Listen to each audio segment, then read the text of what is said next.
Assalamualaikum warahmatullahi wabarakatuh. Iblis adalah makhluk yang Allah murkakan karena kesombongannya ketika Allah memerintahkannya untuk bersujud pada Adam seperti hadis berikut ini. Apakah yang menghalangimu untuk bersujud kepada Nabi Adam alaihissalam di waktu aku menyuruhmu? Iblis menjawab, aku lebih baik daripada dia. Engkau ciptakan aku dari api, sedangkan dia engkau ciptakan dari tanah. Quran Surat Al-A'raf ayat 12. Semoga kita dijauhkan dari sikap sombong dan dijauhkan dari godaan iblis ya sobat. Di kisah kali ini, Rizky akan membahas iblis bisa masuk ke tubuh manusia. Tapi sebelum Rizky memaparkan tentang kisah itu, Rizky akan membahas tentang asal mula permusuhan abadi antara iblis dan umat manusia. Permusuhan yang abadi di dunia ini, kecuali permusuhan antara iblis dan anak cucunya dengan manusia. Permusuhan ini berawal di masa yang sangat silam, masa ketika Allah Subhanahu wa Ta'ala menciptakan Nabi Adam. Lalu dia menempatkannya di surga yang penuh kenikmatan. Penciptaan manusia ini menjadi protes bagi para malaikat. Mengapa Allah menciptakan makhluk yang di kemudian hari akan berbuat kerusakan di dunia serta saling menumpahkan darah? Namun dengan ilmunya yang maha luas, Allah Subhanahu wa Ta'ala menjawab pertanyaan para malaikat tersebut bahwa Dia Maha mengetahui apa yang tidak mereka ketahui. Ingatlah ketika Tuhanmu berfirman kepada para malaikat, sesungguhnya aku hendak menjadikan seorang khalifah di muka bumi.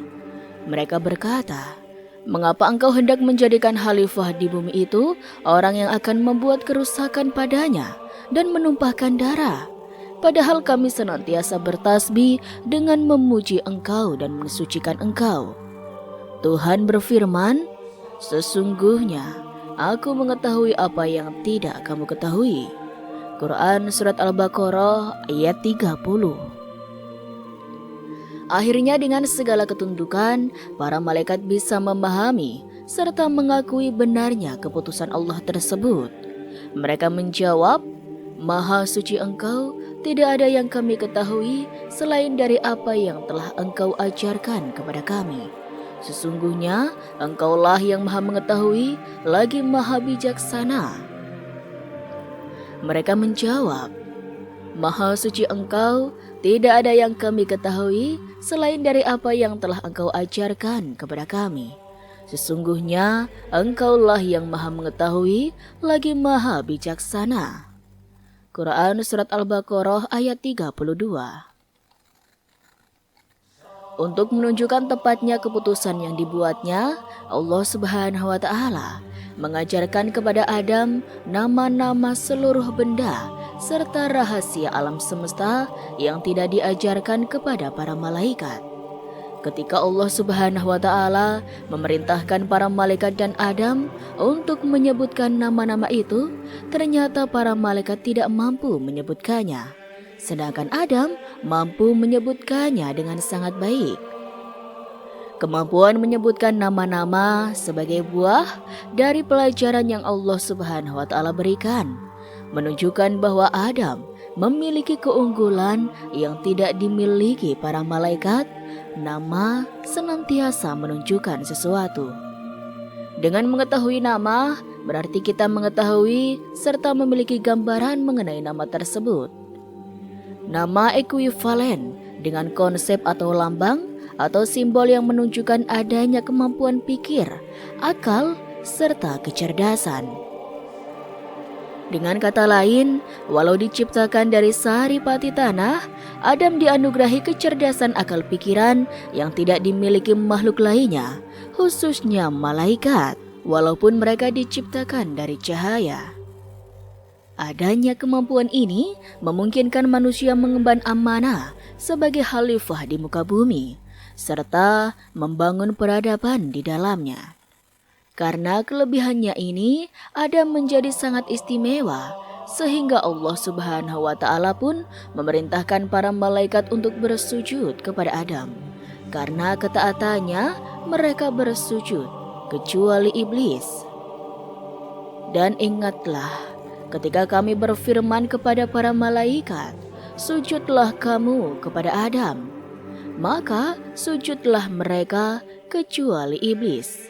Ia enggan dan takabur dan adalah ia termasuk golongan orang-orang yang kafir. Quran Surat Al-Baqarah ayat 34. Mereka menolak karena menganggap kedudukan Adam lebih rendah dari dirinya. Bagaimana aku harus bersujud kepada Adam, sedangkan ia diciptakan dari tanah hitam yang bau busuk? Allah Subhanahu wa Ta'ala berfirman, "Hai iblis, apa sebabnya kamu tidak ikut sujud bersama-sama mereka yang sujud itu?" Berkatalah iblis, "Aku sekali-kali tidak akan sujud kepada manusia yang engkau telah menciptakannya dari tanah liat kering yang berasal dari lumpur hitam yang diberi bentuk." Quran Surat Al-Hijr ayat 32-33. Konon, sebelum dilaknat Allah, iblis adalah makhluk yang memiliki derajat tinggi, bahkan dianggap sebagai malaikat terkemuka. Boleh jadi kehadiran Adam dengan segala keutamaannya dianggap iblis sebagai ancaman yang bisa mengganggu eksistensi dirinya. Akibat pembangkangannya itu, Allah Subhanahu wa Ta'ala menurunkan derajat iblis serta mengusirnya dari tempat yang paling tinggi. Disinilah permusuhan iblis kepada Adam mencapai puncak. Ia berjanji untuk menuntut balas kepada Adam yang dianggap sebagai penyebab jatuhnya kedudukan dia di hadapan Allah Subhanahu wa Ta'ala. Iblis berkata, "Ya Tuhanku, oleh sebab engkau telah memutuskan bahwa aku sesat, pasti aku akan menjadikan mereka memandang baik perbuatan maksiat di muka bumi. Dan pasti aku akan menyesatkan mereka semuanya." Quran Surat Al-Hijr ayat 39. Akhirnya dengan aneka cara, iblis pun sukses menggelincirkan Adam dan Hawa, sehingga mereka terusir dari surga. Lalu keduanya digelincirkan oleh setan dari surga itu dan dikeluarkan dari keadaan semula. Dan kami berfirman, "Turunlah kamu, sebagian kamu menjadi musuh bagi yang lain, dan bagi kamu ada tempat kediaman di bumi dan kesenangan hidup sampai waktu yang ditentukan." Quran Surat Al-Baqarah ayat 36. Walaupun demikian, permusuhan mereka tidak berhenti selama keturunan Adam masih ada hingga datangnya hari kiamat. Iblis berkata, "Ya Tuhanku, kalau begitu, maka beri tangguhlah kepadaku sampai hari manusia dibangkitkan." Quran Surat Al-Hijr ayat 36. Seperti itulah hingga detik ini iblis beserta anak cucunya terus berupaya menggelincirkan manusia melalui aneka reka berdaya. Bagaimana cara iblis menggelincirkan anak cucu Adam? Pertanyaan ini layak dikemukakan agar kita bisa menghindari jerat-jerat mereka yang mematikan. Zaman dahulu, iblis kerap mendatangi para nabi serta orang-orang solih dengan menyamar sebagai manusia. Terkadang mereka bicara keceplosan dengan membuka rahasia terkait strateginya menjerat manusia. Untuk nasihatnya ini, kita wajib percaya walaupun mereka itu pendusta. Wallahu alam. Sobat Rizky rahimakumullah, inilah sedikit pembahasan tentang asal mula iblis menjadi musuh abadi manusia. Sekarang Rizky akan membahas tentang cara iblis masuk ke tubuh manusia. Di dalam tubuh, setan bisa dengan mudah melancarkan godaan. Iblis merupakan musuh nyata manusia. Mereka melakukan segala tipu daya agar Bani Adam mengikuti godaannya. Terdapat 4 arah yang menjadi pintu setan saat akan masuk ke dalam diri. Mulai dari sisi depan, belakang, kanan, dan kiri. Di dalam tubuh, setan bisa dengan mudah melancarkan godaan, mulai dari mempengaruhi agar jauh dari agama Allah, membuat manusia lalai dari ketaatan, dan memalingkannya dari jalan yang benar dan diridhoi. Ternyata ada sejarah panjang hingga akhirnya setan bisa masuk ke tubuh manusia. Kisahnya dimulai sejak kehidupan Nabi Adam alaihissalam dan Siti Hawa. Bagaimana akhirnya hal tersebut bisa terjadi? Berikut kisahnya. Setelah Nabi Adam dan Hawa berkumpul kembali dan taubat mereka diterima oleh Allah Subhanahu wa taala, iblis masih saja menggoda keduanya. Godaan tersebut ditunjukkan kepada Hawa. Hingga akhirnya iblis dapat masuk ke tubuh manusia karena seorang anak iblis dimakan oleh Nabi Adam dan Hawa.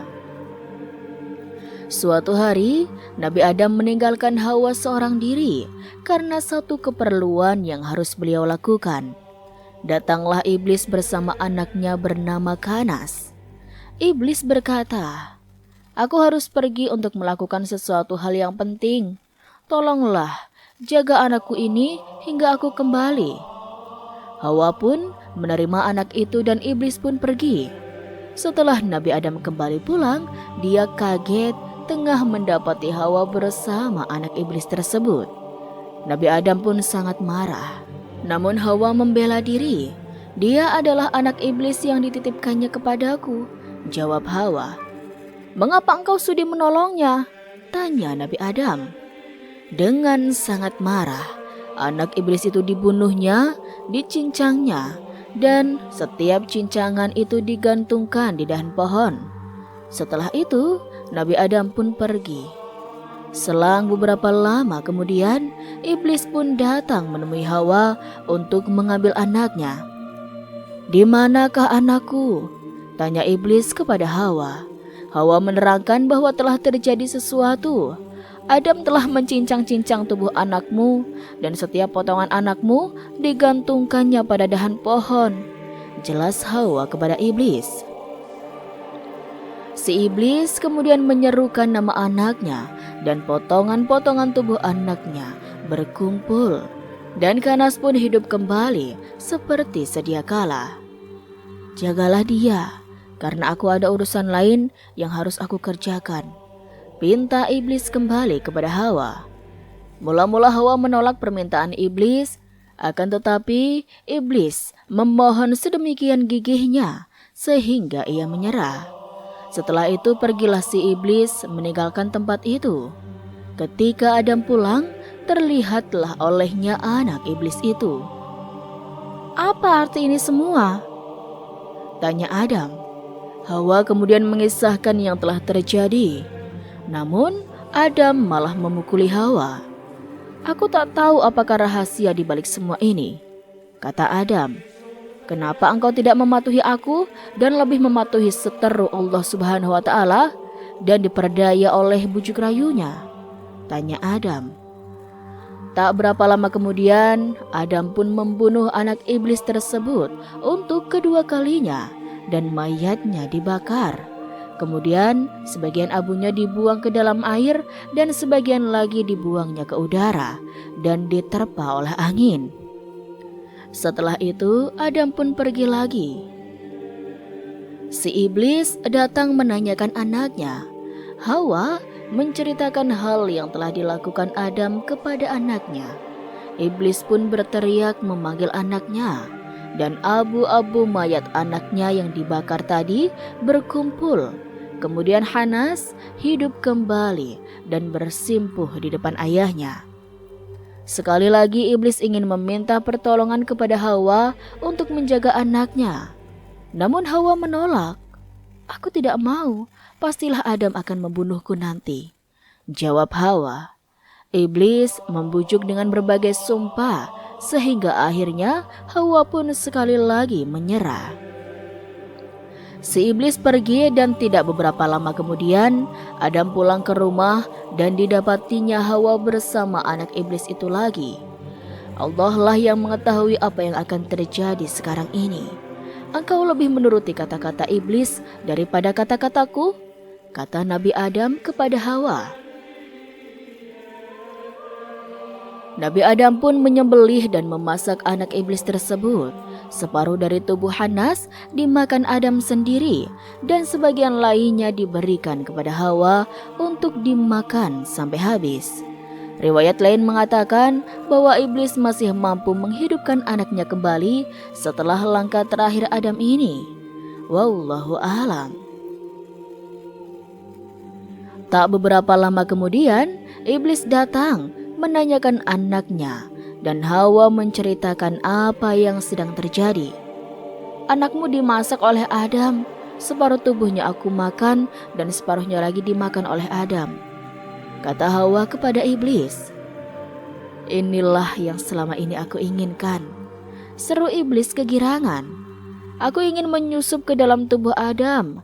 Kini setelah dadanya menjadi tempat kediamanku, tercapailah sudah keinginanku itu, seru iblis itu lagi sambil bersorak-sorai. Dari kisah inilah maka iblis bisa memasuki tubuh manusia dengan mudahnya hingga sekarang, kecuali bagi orang-orang yang beriman kepada Allah Subhanahu wa Ta'ala. Anak iblis terus berkembang biak dan dinamai dengan setan hingga saat ini. Riwayat ini diduga berasal dari Tirmizi. Wallahu a'lam. Dan itulah sobat sedikit kisah kali ini. Kurang lebihnya Rizky mohon maaf. Dan sampai jumpa lagi di kisah-kisah selanjutnya ya sobat. Sekian dari Rizky. Wassalamualaikum warahmatullahi wabarakatuh.